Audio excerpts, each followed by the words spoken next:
Panalangin alang sa pangempleyo. Amahan na mo sa langit, salamat sa tanang grasyang nadawat. Hilabi na ang kinabuhi ug ang gugma gikan sa akong mga minahal. Ginoo, hatagi pa ako og igong kusog ug kalig-on aron mahatag nako ang ikinahanglan sa akong pamilya. Tabangi ako nga makatagamtam og maayong pangempleyo. Haom sa akong abilidad ug sa akong pagtuo nga nakanimo.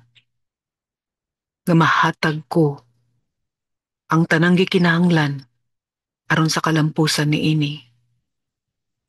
Palihog ibutang mo ako sa tulungaan nga adunay kalinaw ug respeto sa matag usa.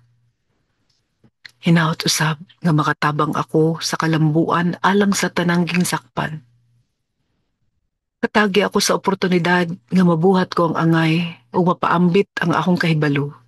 Di lamang alang kanako, apan lakip na ang tanang makabenepisyo niini.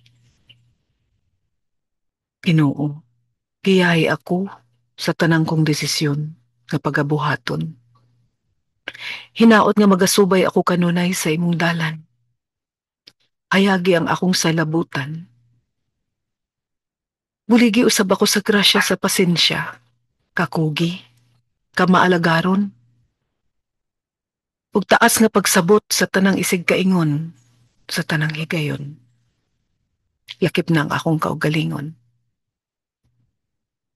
Tabangi ko, nga sa adlaw-adlaw, hinaot, maabot na mo ang pag-uswag. Daghang salamat, Amahan. Palihog dungga kining panalangin. Amen.